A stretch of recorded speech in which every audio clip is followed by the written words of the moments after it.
Welcome to Washington Today on C-SPAN Radio for Friday, July 25th, 2025. President Donald Trump flies to Scotland for a private visit to promote his golf courses there and also meet with elected leaders in Scotland, the United Kingdom, and the European Commission, likely to talk about trade and foreign affairs hotspots. We'll get a preview from C-SPAN's Westminster producer Peter Knowles, who's in Scotland. Deputy Attorney General Todd Blanche finishes a second day interviewing Ghislaine Maxwell, who is serving a long prison sentence as an accomplice to the late Jeffrey Epstein in his sex crimes, amid the pressure on the Trump administration to release the Epstein investigation files. We'll hear from Maxwell's attorney, President Trump, and the ranking Democrat on the House Oversight Committee. Texas Senate Select Committee on Congressional Redistricting holds a public hearing on Republicans' attempts to redraw district maps mid-decade to try to pick up seats. Former FCC commissioners analyzed the FCC's approval of the multi-billion-dollar Paramount-Skydance merger that comes with commitments to address complaints of editorial bias at CBS News. Plus, the latest on the collapse of the Israel-Hamas ceasefire negotiations and former Congressman George Santos, who had a dramatic rise and fall in politics, reports to federal prison after his fraud conviction. Article from Reuters, U.S. President Donald Trump, dogged by questions about his ties to disgraced financier and sex offender Jeffrey Epstein, flew to Scotland on Friday for some golf and talks that could yield a trade deal with the European Union. Trump told reporters that he will visit his golf resort in Turnberry on Scotland's west coast, where he will meet British Prime Minister Keir Starmer on Monday before the two of them head to a sprawling golf property 200 miles away near Aberdeen in the east. That was from Reuters. President Trump spoke to reporters when he landed in Scotland. It's great to be in Scotland. We are going to be meeting with the Prime Minister, I guess tomorrow, a little bit tomorrow and the next day. And we're going to do some great things. Do you have any questions?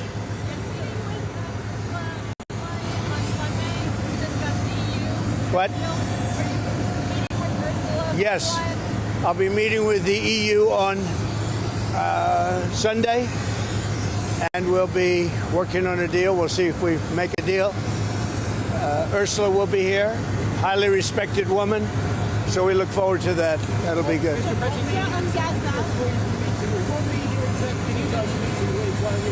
We'll have numerous executives that we're meeting with. We're going to be meeting with a lot of people. A lot of people will be staying at Turnberry, and then we're going to Aberdeen, which is the oil capital of Europe, actually. Mr. President, can you explain what is missing in the UK deal that you have to work out? Nothing. I think it's more of a celebration than a workout. It's a great deal for both, and we're going to have a meeting on other things other than the deal. The deal is concluded.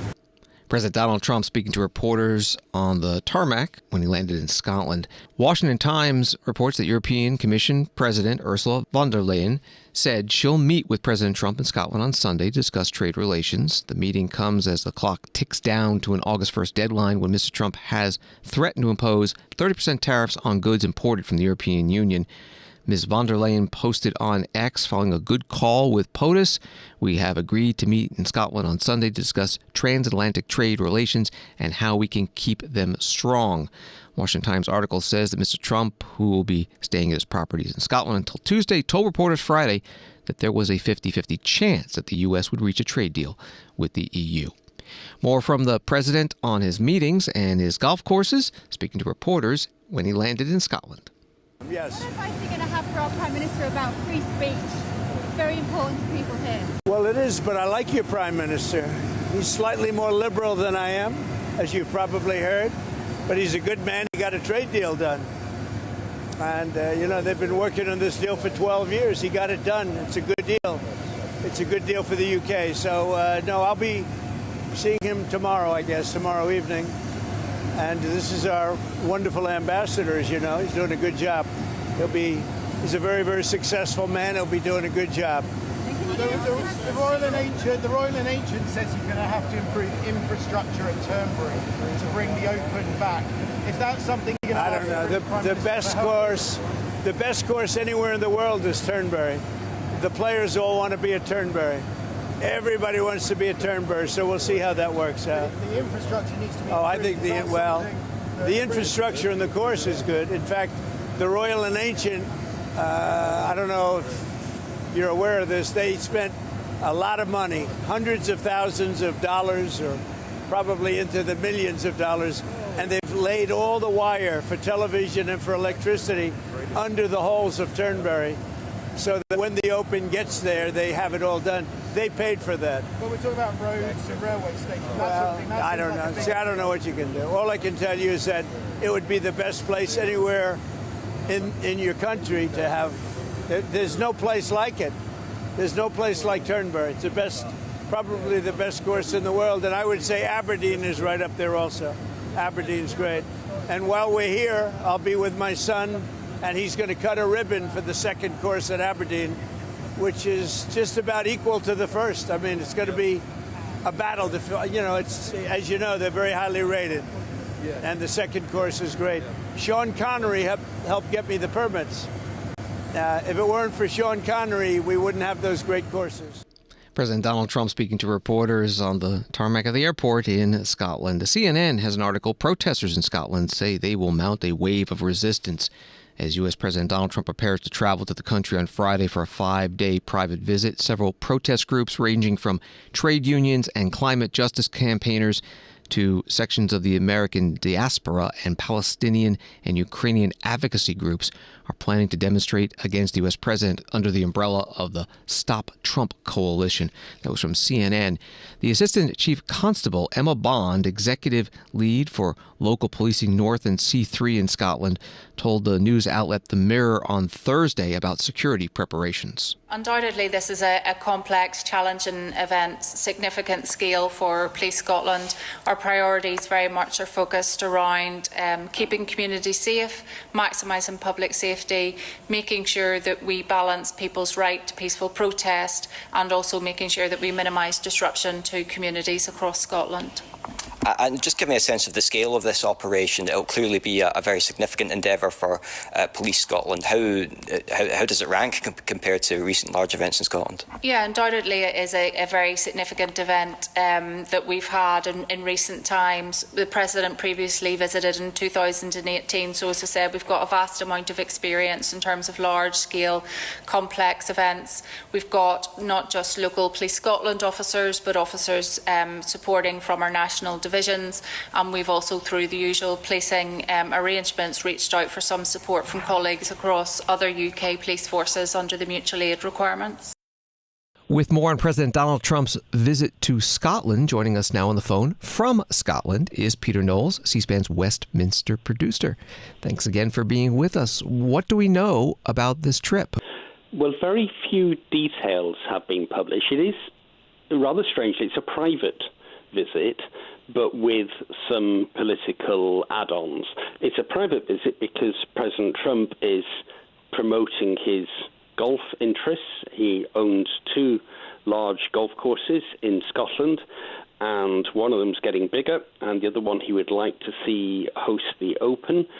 So there's plenty of marketing and commercial work for him to do here, but it's an unusual visit in that it is very definitely private and commercial, but of course it has all the trappings of a very public visit because of the security and the paraphernalia and the presidential convoy and the helicopters, and they're all being delivered to Scottish Airport. So all of that is gearing up right now. So it's a hybrid visit, really. What type of reception do you think the president is going to receive? I guess from the leaders and from the people of Scotland. Well, from the political leaders, we know there will be at least 2 significant meetings, one with the Prime Minister, Keir Starmer, and we expect that to be on Monday, and another meeting, which is an interesting one, which is with the First Minister of Scotland, John Swinney, of the Scottish National Party. And the SNP have been, at times, quite hostile to President Trump. So just the simple fact that he's meeting with him is of significance and has been fiercely criticised from the left. in Scotland, though the Labour Party says, yeah, it's fine, it makes sense for him to meet. So in terms of the reception, it is an oddity, this, because most countries go out of their way to proclaim any links with a US president, even overclaim some slightly tenuous links perhaps in the past. But in this case, President Donald Trump has an extraordinarily strong claim. It's not just that he owns a lot of property here now in terms of these 2 golf courses, but his mother was born on a Scottish island and was born Gaelic-speaking and brought up Gaelic-speaking and left at the age of 18. So that's a very strong and direct contact. But a lot of Scottish politics leans quite heavily left-wing and has been very hostile to President Trump over a considerable period of time. And there's been a lot of controversy about at least one of his golf courses and its effect on the environment. And for his part, President Trump was incredibly rude about plans to put wind turbines in sight of the golf club, and he thought that was an abomination. So there's a lot of to and fro here. It's a complicated relationship. When President Trump meets with the First Minister and with the Prime Minister, I know because it's a private trip, they haven't released a lot of details, but what big issues do you think will come up? Well, we know that tariffs will. It's at this end of the telescope, it's been quite hard to keep track of where we are with tariffs. But at the moment, the UK is getting off relatively lightly compared with most of the rest of the world. But there is a specific issue around the Scottish whisky industry, which is hugely important in the islands, and the desire for reduced or zero tariffs on Scottish whisky, that's pretty important, and for sure that will come up in the conversations with the First Minister and doubtless with the Prime Minister. In terms of the Prime Minister also, of course, has his eye on a major foreign policy agenda, and there are 2 parts to that. Ukraine, of course, and that's trying to keep President Trump on track for support for Ukraine and the delivery of advanced weaponry to Ukraine in its conflict with Russia. There's a second one, of course, which is the Middle East, and the increasingly urgently felt desire on the part of Western capitals to get the full support, the full backing of Washington in terms of persuading the Israelis to mitigate, to reduce the severity of the conflict in the Gaza Strip. So that also is very likely to come up, and that's become even more salient today with the announcement by France, by President Macron, that he would go ahead and recognize a Palestinian state in quite short order.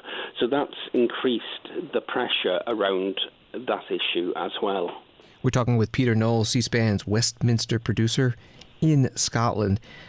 This, as we've been saying, is a private trip, but in September, President Trump will be making a state visit to the United Kingdom. Are there preparations underway? Yes, and that's also, to use a word I've already used in this report, unusual. Normally a state visit would involve a carriage ride from Buckingham Palace down to Westminster. It's only a mile to Parliament, and that's a well-trodden path. That can't happen with this coming visit because Buckingham Palace is being restored, is under restoration, and Parliament that week, unluckily, will be in recess for the party conferences. So neither end of that visit can happen. So what instead will happen is it will largely take place in Windsor, around Windsor, in and around Windsor Castle, and that will be full of pageantry, where on that occasion President Trump will be, of course, hosted by the King, by King Charles, not by the Prime Minister. So the the preparations there are around ceremonial and a much easier to control security situation, because this visit to Scotland, let's assume that President Trump visits both his golf courses. Well, they're a long way apart, and golf courses are very big estates and quite hard to protect, to defend. So a vast police operation is needed for this visit. It'll be rather more contained in September, when it's largely a visit to one place, to Windsor. In this age of worldwide news, anybody can find information on virtually anything. But in the daily reporting of the mainstream media, does President Trump's activities and statements make news in the United Kingdom? Yeah, yes, very much so. I mean, clearly, the UK matters, and there's plenty of domestic issues and troubles, like a doctor's strike that's just started today, also make the headlines here. But my goodness, President Trump's statements, his activities are always in the headlines. And so you can expect, I mean, a US audience may be surprised, but I mean, amongst the protests that inevitably will happen in cities and around the golf courses this coming weekend, there'll be people holding up signs about the Epstein files and about a whole bunch of things that feel like they're US-only issues. These things do travel and are followed closely. I mean, there is a lot of... it's true to say that President Trump is not wildly popular here as a politician, but my goodness, he's famous, and the level of interest in him is sky high. Peter Knowles, C-SPAN's Westminster producer, joining us from Scotland, where President Trump will be conducting his visit. Thank you very much. Thank you. This is Washington Today. ABC News writes a second meeting between Jeffrey Epstein associate Ghislaine Maxwell and Deputy Attorney General Todd Blanche ended on Friday after about 3 hours. Maxwell's attorney, David Marcus, told ABC News afterward, "There have been no asks and no promises." Marcus said Maxwell was asked about maybe 100 different people during her interview with the Deputy Attorney General. He said she answered every question. Blanche didn't speak to reporters upon his arrival at the federal courthouse in Tallahassee, Florida.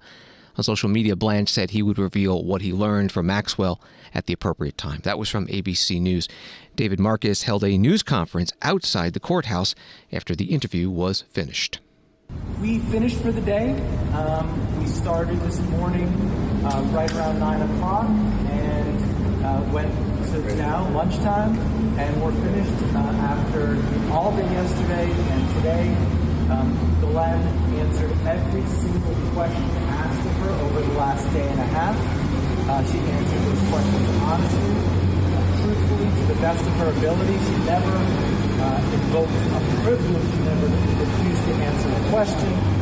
So we're very proud of her. We're proud of how the process has worked over the past day and a half. I will say this. She has been treated unfairly for the past 5 years. She didn't get a fair trial. We're still appealing to the Supreme Court. We're going to be filing a reply in the Supreme Court on her cert petition on Monday. Remember, people have questioned her honesty, which I think is just wrong.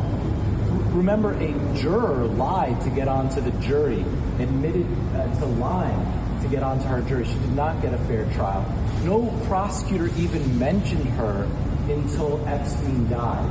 So we feel that the process for Ghislaine has been unfair. She was denied bail. She was treated worse than an animal would be treated in jail when she was first held, woken up every 15 minutes. So we're just trying to get through the process where we are now and get her some relief. So that's where we are today. Do you feel like you're going to get some relief as a result of the conversations you've been having the last couple of days? We don't know. We don't know how it's going to play out. We just know that this was the first opportunity she's ever been given to answer questions about what happened. And so the truth will come out about what happened with Mr. Epstein, and she's the person who's answering those questions.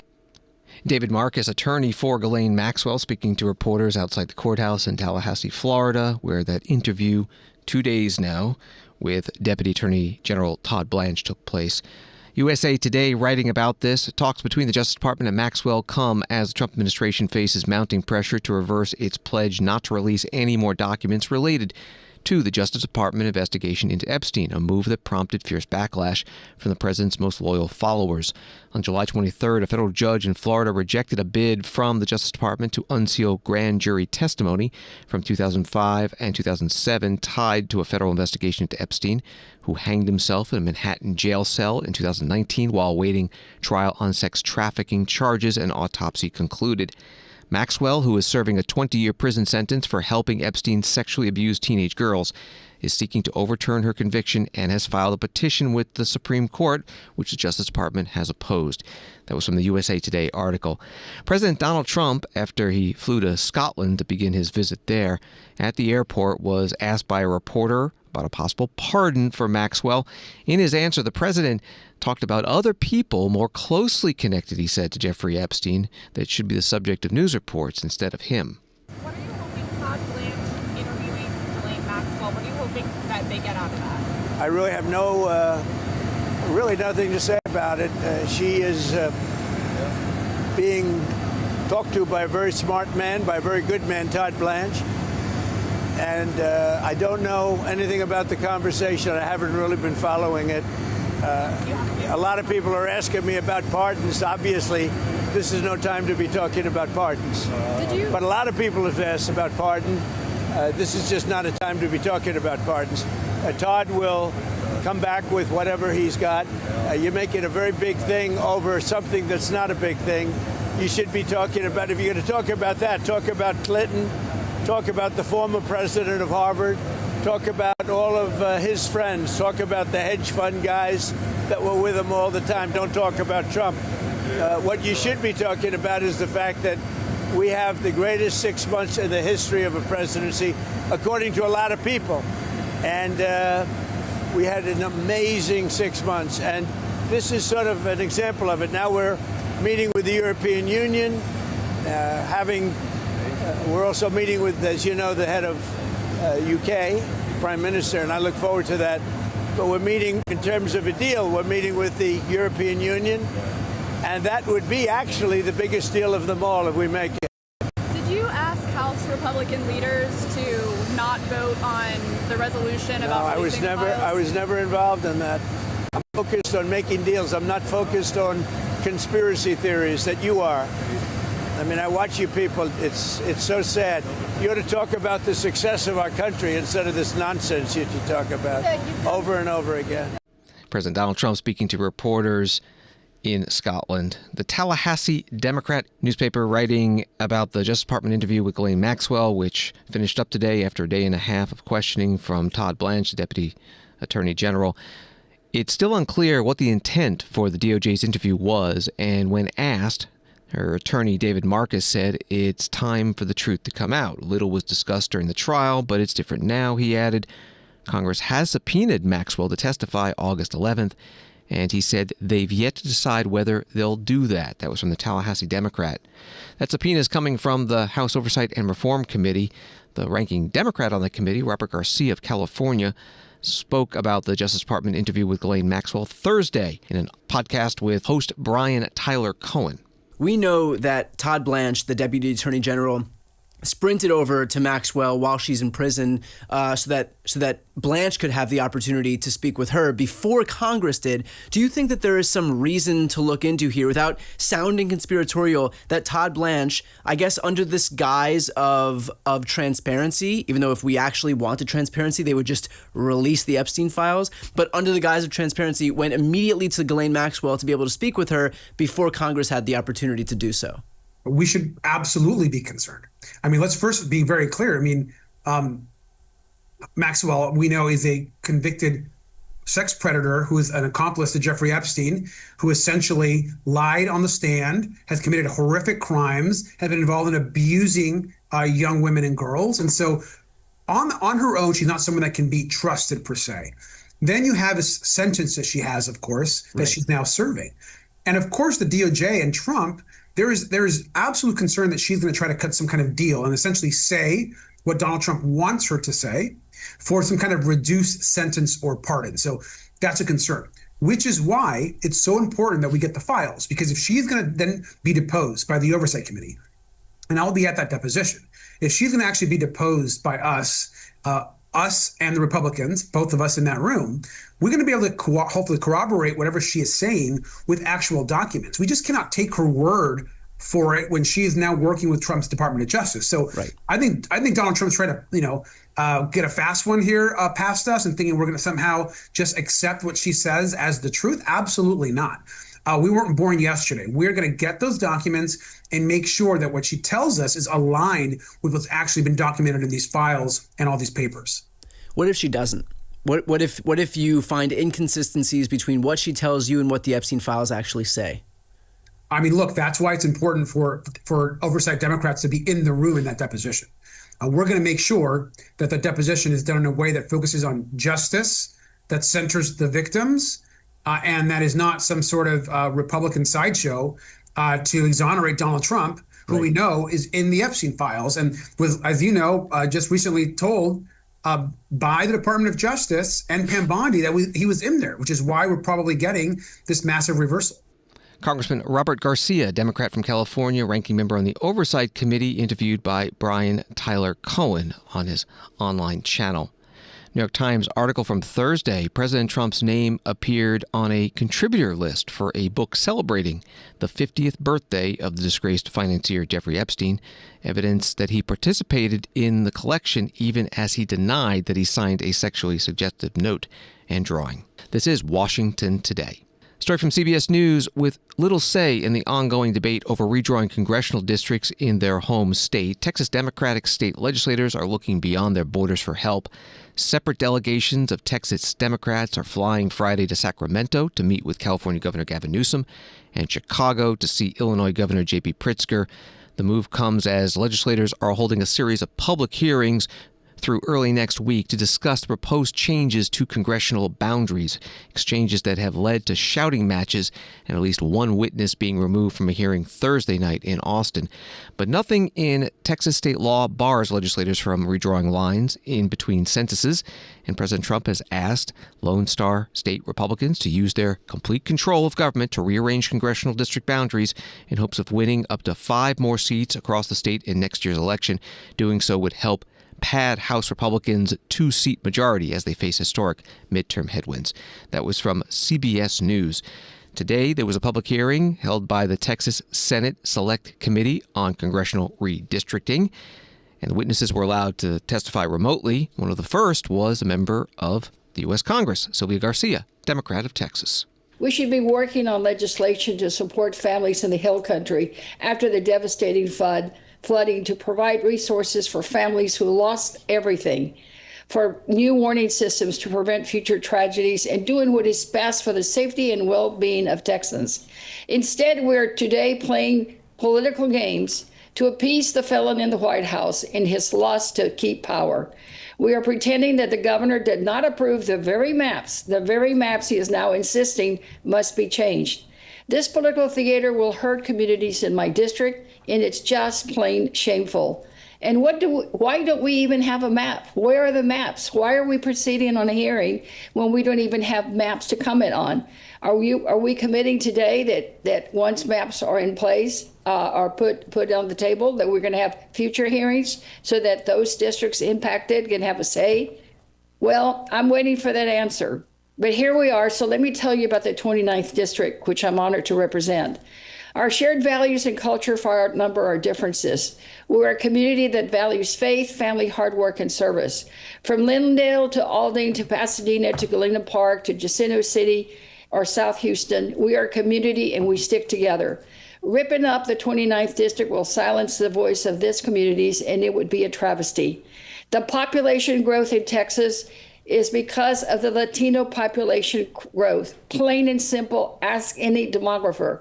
The Voting Rights Act protects districts like the 29th with common interests, priorities, and background. Given this, I urge you to reject this partisan gerrymandering of Texas, reject the map from the felon in the White House, and do what's right for Texans. Texans want a map that they put together. We don't need a politician from the White House putting our map together. Congresswoman Sylvia Garcia, Democrat of Texas, testifying remotely to the Texas Senate Select Committee on Congressional Redistricting in Austin. Just about every witness at this public hearing opposed the redistricting by the Republican majority, but not all. Good afternoon, Mr. Chairman, Mr. Vice Chairman, and members of the committee. My name is Ryan Cook, and I serve as a Republican precinct chair in Nacogdoches County. Thank you for allowing me the opportunity to speak with you today. I'm here to raise a concern about Congressional District 17, which currently includes Nacogdoches County. With today's hearing focused on Central Texas, I felt it was the right time to share my perspective on a district that, quite frankly, does not reflect our community's geography or identity. I support the redistricting plan and appreciate the work this committee is doing to create a new map for our state. I offer this recommendation as a good faith suggestion to improve the current map that we have. As it stands, District 17 stretches from Nacogdoches to Waco and then all the way down to Round Rock in Williamson County. That's a span of 211 miles and a 4-hour drive. I have great respect for Congressman Pete Sessions, who works hard to serve his constituents, but it's unreasonable to expect effective representation in a district that covers such a broad and disconnected region. The district also fails the basic redistricting principle of compactness.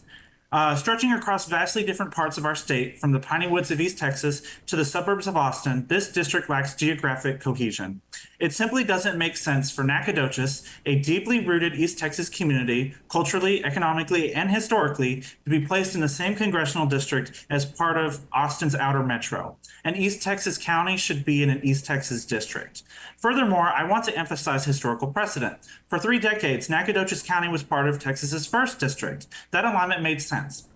By placing Nacogdoches back in the 1st district, we would not only ensure more consistent representation with our neighboring East Texas counties, but we would also contribute to a cleaner, more logical map.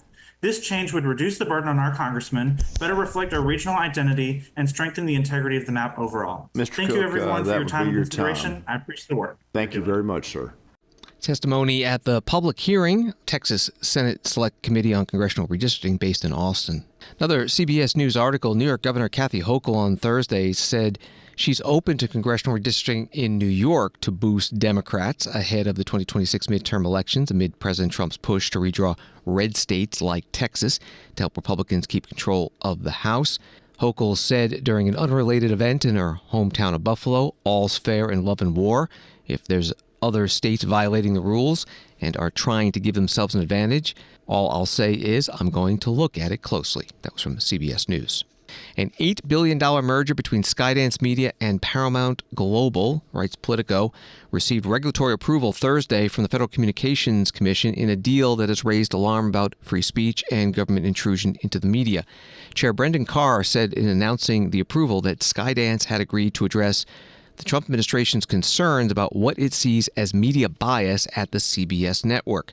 Skydance committed to adopt measures to root out media bias that had undermined trust in the news media, Carr said.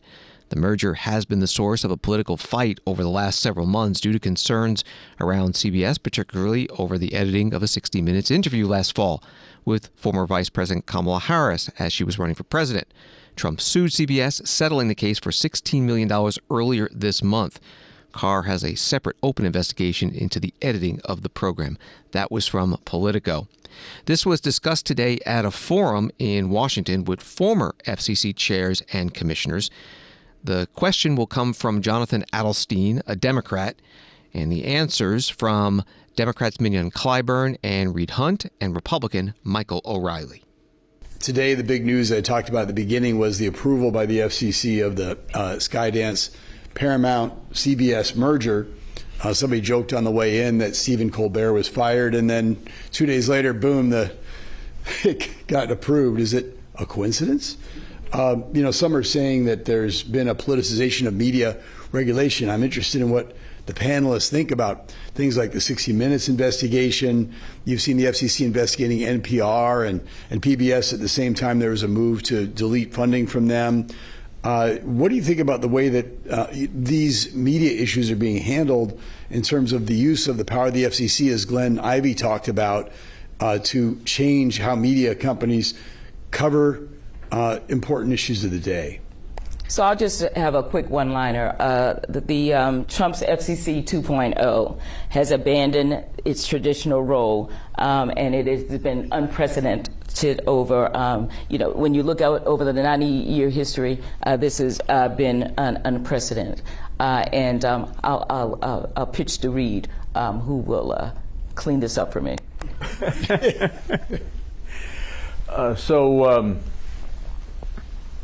So Justice Potter Stewart said, I can't define pornography, but I know it when I see it. The problem with the public interest standard is that you don't know what it is when you see it, and you can't define it, and no two people, when they try to talk about it, actually talk about the same thing. And every time the FCC has tried to write it down, the appellate court has thrown out their effort. So the question, in my mind, the fundamental question is, should there be any public interest standard at all? It is a way for any commission to pressure a license holder in the media realm. And only license holders. And only license holders. Yeah. So as long as we're thinking very broadly and capaciously about changing government, which is of course exactly what the Trump administration is doing, I would just say to the chair, why don't you also grab that thorny issue and say, look, let's just get rid of it, because it shouldn't be a weapon that anybody can use. It should be a guideline for the industry that can be followed, but it isn't, because you can't write it down. Now, I mentioned the word tradition, Reed. And when it comes to tradition, excuse me, Mike, I'll yield in a second. Traditionally, the FCC focused on communications-specific concerns, not general corporate employment practices. That's the shift that we're talking about here. And that is, I find, problematic. Mike, to you. Well, I would say this is a long time coming. It's been implemented by a number of chairmen in my 30 years, not to maybe to the extent that people are upset with, but it has certainly been part of the transactions I pushed on Capitol Hill, to Reed's point, getting rid of the public interest standard or trying to define it or to modernize how mergers are treated and the applications are treated. I wasn't successful when I was on Capitol Hill or in the commission. I had a lot of process reforms that people now look upon. I heard Commissioner Gomez talk about delegated authority. I would have loved some support for that in the past when I was both a minority commissioner and a majority commissioner and pushed for those things. But my answer is this has been a long time coming. If you look at the last commission, Standard General Tegna transaction couldn't have been worse. It couldn't have been worse in terms of how the agency handled it. Abdication of responsibility and abuse of process. So I don't think this is in anyone's particular hands. I might move to where to Reed's point, let's just get rid of it, and because broadcasting in general is moved, has a lot of competition, a lot of challenges, and I'd like us to move away from having them on some kind of pedestal where they have all these extra burdens and extra obligations and the transactions, everything that goes through that process, through that sieve of the agency, and they're not the same things that are necessary anymore, in my opinion. So I'd be open to considering something like that if I were still in a position of power. Michael O'Reilly was FCC commissioner, a Republican in the Obama and first Trump administration. Also on this panel, Minion Clyburn, a Democrat, served during those same administrations. Reed Hunt was chair of the FCC in the Clinton administration. And the moderator, Jonathan Adelstein, former FCC commissioner, Democrat in the George W. Bush and Obama administrations. Part of a forum hosted by the Multicultural Media, Telecom, and Internet Council in Washington, D.C. today. Wall Street, the Dow up 208, NASDAQ up 50, S&P up 25. CNBC writes that President Donald Trump on Friday expressed confidence the Federal Reserve will start lowering interest rates a day after he met with central bank chair Jerome Powell. The president indicated the meeting took a positive tone and believes the Fed is ready to provide the monetary policy easing he's been seeking for months. Reporting from CNBC. Washington Today continues in a moment.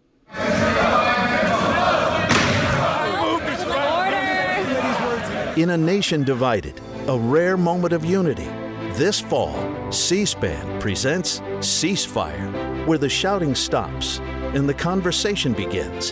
In a town where partisan fighting prevails, one table, two leaders, one goal, to find common ground. This fall, Ceasefire, on the network that doesn't take sides, only on C-SPAN.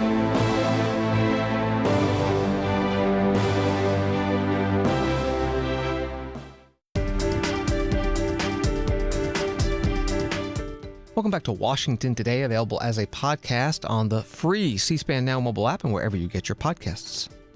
Associated Press reporting that Israeli Prime Minister Benjamin Netanyahu said Friday his government was considering alternative options to ceasefire talks with Hamas after Israel and the U.S. recalled their negotiating teams, throwing the future of the negotiations into further uncertainty. Netanyahu's statement came as a Hamas official said negotiations were expected to resume next week and portrayed the recall of the Israeli and American delegations as a pressure tactic. Egypt and Qatar, which are mediating the talks alongside the U.S., said the pause was only temporary and the talks would resume, though they did not say when. The teams left Qatar on Thursday as President Donald Trump's special envoy, Steve Witkoff, said Hamas's latest response to proposals for a deal showed a lack of desire to reach a truce. Witkoff said the U.S. will look at alternative options without elaborating. That was from Associated Press. President Donald Trump spoke about this as he met with reporters on the White House South Lawn before leaving for Scotland. U.S. giving up on Gaza in negotiations? Yeah, Gaza, they pulled out of Gaza. They pulled out in terms of negotiating. It was too bad. Hamas didn't really want to make a deal. I think they want to die. And it's very, very bad. And it got to be to a point where you're going to have to finish the job. They really, they asked for things. Don't forget, we got a lot of hostages out. So now we're down to the final hostages. And they know what happens after you get the final hostages. And basically because of that, they really didn't want to make a deal. I saw that. So they pulled out, and they're going to have to fight, and they're going to have to clean it up. You're going to have to get rid of it. President Donald Trump outside the White House before departing for Scotland this morning. He was also asked about French President Macron saying that France intends to recognize a Palestinian state at the United Nations General Assembly next September. The president responded, "What he says doesn't matter. He's a very good guy. I like him, but that statement doesn't carry weight." Story from the New York Times: Israel will allow foreign nations to parachute humanitarian aid to a population in Gaza desperate for food, officials said Friday, during a widening crisis in which children have died of malnutrition. Jordan and the United Arab Emirates were expected to begin airdrops in the coming days, according to the Israeli military agency that regulates humanitarian affairs in Gaza. Reporting from the New York Times. The United Nations Secretary General Antonio Guterres spoke about the situation in Gaza as he spoke virtually to the Amnesty International 2025 Global Assembly. From the beginning, I have repeatedly condemned the horrific 7 October terror attacks by Hamas. But nothing can justify the explosion of death and destruction since. The scale and scope is beyond anything we have seen in recent times. I cannot explain the level of indifference and inaction we see by too many in the international community. The lack of compassion, the lack of truth, the lack of humanity. Our own heroic staff continue to serve in unimaginable conditions. Many are so numb and depleted that they say they feel neither dead nor alive. Children, speaking of wanting to go to heaven, because at least they say there is food there.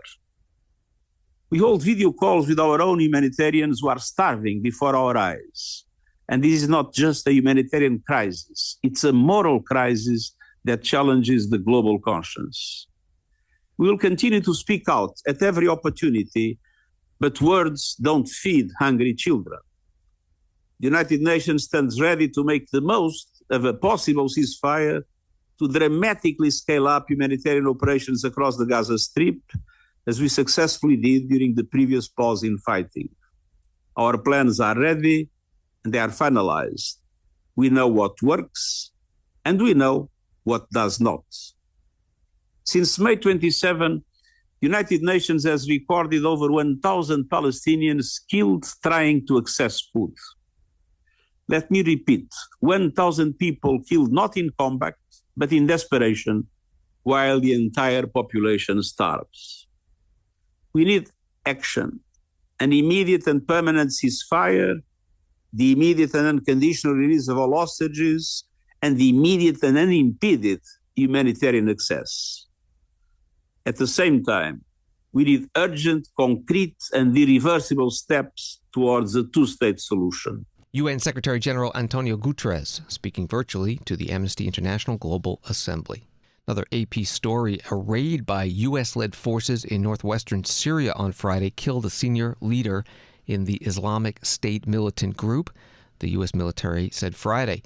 The U.S. Central Command said in a statement that it had killed the ISIS leader and his 2 adult sons who were affiliated with the group early Friday in a raid in the town of al-Bab in Syria's Aleppo province. It said the men posed a threat to U.S. and coalition forces as well as the new Syrian government. That was from AP.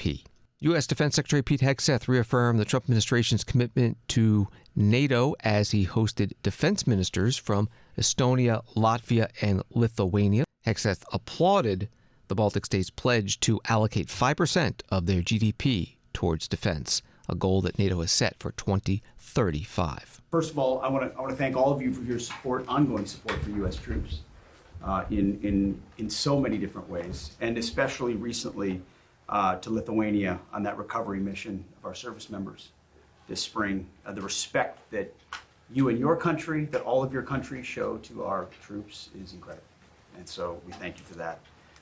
Second, I want to congratulate all of you on your important roles in the most, we believe, the successful and historic NATO summit in modern history. President Trump called on European allies to lead on continental defense in NATO. The commitment by allies to 5% defense spending will make NATO stronger and more sustainable, more lethal on capabilities, and it starts with allies spending more on defense. And our Baltic allies have long blazed the trail here. This is not new for all of you, and you led the charge on other countries in NATO stepping up. Now, President Trump has been clear the United States remains fully committed to NATO. And together we're achieving peace through strength in Europe by setting the conditions for a negotiated lasting peace in Ukraine, establishing sustainable deterrence, and increasing allied capabilities and interoperability. We also recognize that the United States has a lot of obligations around the world, including defending our homeland and deterring war in the Indo-Pacific. So this is why European leadership in your own conventional defense on the continent is more important than ever. Your efforts to modernize and invest in new military capabilities are critical to deterring attacks and building readiness. I really, from this podium in this building, want to applaud your leadership, as I mentioned, on meeting the 5% defense spending target, not years down the road, but in all of your countries in 2026. It underscores your dedication to the alliance's security and sets a very clear example for others to follow. I also, as I mentioned off the top, truly do appreciate the ongoing support for U.S. and allied forces in the Baltics, including multinational training environments, which bolsters our collective readiness. I'm also glad that our deployed HIMARS have been able to help with your troops on training ahead of receiving your own HIMARS equipment. This cooperation accelerates our ability to defend countries with capable systems. So, ministers, your visit demonstrates our strong defense relationship, and I very much appreciate it. Thank you for being here. Defense Secretary Pete Hegseth at the Pentagon today, along with the defense ministers of the 3 Baltic states, Estonia, Latvia, and Lithuania. This is Washington Today. Disgraced former Congressman George Santos begins an NBC News article reported to prison on Friday, beginning a more than 7-year sentence after pleading guilty to a laundry list of federal charges that included wire fraud, identity theft, and money laundering. He is in custody at the Federal Correctional Institution Fairton in Fairton, New Jersey, the Federal Bureau of Prisons confirmed Friday. The flashy New York Republican who stormed onto the national stage when he unexpectedly won a congressional seat in 2022 and was expelled by his colleagues the very next year didn't go quietly this week. He appeared on an hour-long podcast, engaged with his followers on X Spaces, and posted a series of farewell tweets on X. He also continued to post videos for supporters on the Cameo platform through Friday morning, charging a minimum of $300 per video, according to the site. That was the article from NBC News. Thursday, George Santos was on Al Arabiya English television. How I'd like to start this by asking, how are you prepared physically and mentally for your prison sentence? How as good as one can prepare. I think that's the best way I can say this. The reality is one can never prepare for such an abrupt change in life. So definitely not the easiest task at hand. And in terms of prison, have you any idea of what kind of prison you're going to? Is it going to be a low? Is it going to be a medium? So the facility I'm going to has been redesignated as a camp, which is, I guess, the easiest you can go to. And I was made aware of that a week ago. And are you glad by that fact?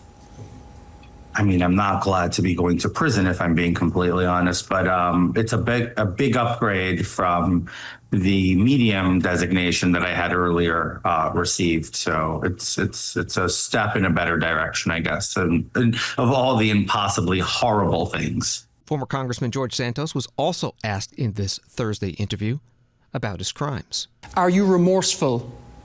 That's an understatement, right? A lot of people keep saying, oh, he's not remorseful. Remorse, yes, I have tons of remorse. I'm remorseful I ever got involved in politics. I'm remorseful that I got involved and caught up with the wrong people. I'm remorseful for some of the insanely irresponsible decisions I made and actions I condoned. So yes, I'm terribly remorseful. Am I going to silence myself and not share my opinion? Absolutely not. So the two things can be true at the same time, but it seems that a remorseful person should essentially go away and be silent, and I disagree on that. Former Congressman George Santos, Republican of New York, in an Al Arabiya English interview Thursday. Today he reported to federal prison for a 7-year-plus sentence. He wrote on X today, "Well, darlings, the curtain falls, the spotlight dims, and the rhinestones are packed. From the halls of Congress to the chaos of cable news, what a ride it's been. Was it messy, always glamorous, occasionally honest? I tried, most days. To my supporters, you made this wild political cabaret worth it. To my critics, thanks for the free press. I may be leaving the stage for now, but trust me, legends never truly exit. Forever fabulously yours, George." That post from George Santos. And finally on Washington Today, from college sports, a story from NPR. President Trump has taken aim at college sports with a new executive order signed Thursday that seeks to empower federal agencies, including the U.S. Department of Education, which disperses funds to public universities, to help enforce new provisions on athletic scholarships and pay-for-play licensing deals for athletes. The order directs the nation's largest athletic departments to maintain certain numbers of scholarships for women's and Olympic sports, and it seeks to rein in the lucrative name, image, and likeness deals, known as NIL, that have dramatically transformed athlete compensation in recent years. That article from NPR. The NCAA president, Charlie Baker, was interviewed Thursday at the National Press Club in Washington. He told Washington Post reporter Tara Kopp that his organization would rather have legislation from Congress on these issues than the executive order. We talked about working with Congress. There's also been some chatter that there might be an executive order coming from the White House that could also give you some governance or guidance.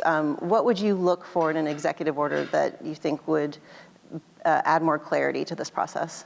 Well, I think part of the reason we've been focused on the three issues I just mentioned, the limited liability protection,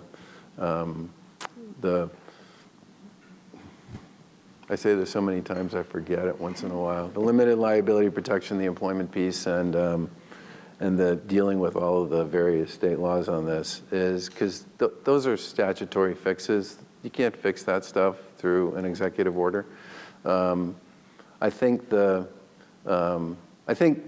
president's obviously interested in this stuff. He's come to some of our national championships. He's come to some regular season games. he talks about and clearly likes and enjoys what college sports represents. And we're really grateful for that. But I think our focus for now really needs to be on trying to get this stuff dealt with through the legislative process, because that at the end of the day is really the only vehicle that can deal with those issues. So there's not something that you think an executive order could be beneficial for at this point that would be more beneficial than just going through a Congress? I really think I'm open to thoughts and ideas on this, but I think from our point of view, the real focus for us needs to be on that legislative process. NCAA President Charlie Baker with Washington Post reporter Tara Kopp at the National Press Club on Thursday.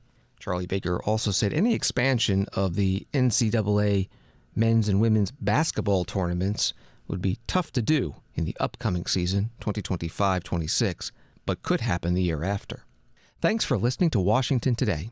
Sign up for C-SPAN's evening newsletter word for word and get the stories making headlines in Washington emailed to you every day. Subscribe at cspan.org/connect. Have a good night and weekend.